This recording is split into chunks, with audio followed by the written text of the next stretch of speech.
திருவள்ளூர் மாவட்டம் மீஞ்சூர் அருகே அத்திப்பட்டில் வெல்டிங் பணியின் போது பெட்ரோல் லாரியின் டேங்கர் பகுதி பயங்கர சத்தத்துடன் வெடித்து சிதறியதால் அருகில் இருந்த பொதுமக்கள் அலறி அடித்துக் கொண்டு ஓடிய சிசிடிவி காட்சியானது வெளியாகியிருக்கிறது. இது தொடர்பான மேலும் விரிவான தகவல்களை எமது செய்தியாளர் தாமோதரன் வழங்க கேட்போம். தாமோதரன், தற்போது அங்கு இருக்கக்கூடிய சூழல் என்ன? விரிவான தகவல்களை பகிர்ந்துக்கங்க. வணக்கம்.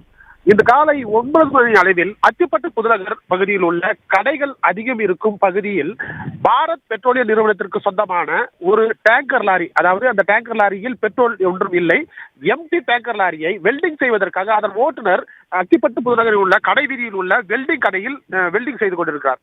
அந்த வெல்டிங் செய்யும் பொழுது மேலுள்ள மூடியாகப்பட்டது, அதாவது மூடி திறந்துதான் வெல்டிங் செய்ய வேண்டும் என்ற ஒரு விதி இருக்கிறது. இல்லை என்றால் கேஸ் ஆகப்பட்டது உள்ளே சென்று அது வெடிக்கக்கூடிய சூழல் இருக்கிறது.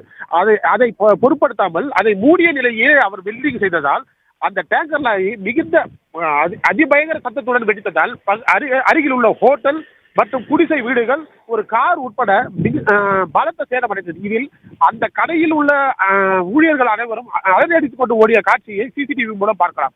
ஆனால் அதிர்ஷ்டவசமாக யாருக்கும் எந்த உயிர் சேதம் ஏற்படவில்லை என்பது தற்போதைய நிலை. இப்ப இருக்கும் சூழலில் அந்த ஹோட்டல் உரிமையாளர் கூறுகிறார், இந்த பகுதியில் அவசியம் இல்லாமல் இது போன்ற லாரிகள் வந்து அடிக்கடி இது போன்று வெல்டிங் செய்வதால் எங்களுக்கு எப்பொழுதும் பயத்தை ஏற்படுத்துகிறது. மேலும் பெட்ரோலியம் கம்பெனிகள் இந்த கடையின் அருகே இருப்பதால் மிகப்பெரிய சேதாரம் ஏற்படுவதற்கு வாய்ப்பு இருக்கிறது என்று பலமுறை இந்த பகுதியில் காவல்துறை வந்து அவர்களுக்கு எச்சரித்தும் கூட இது போன்ற வேலையை செய்கின்றனர் என்று அவர் குற்றம் சாட்டுகிறார்.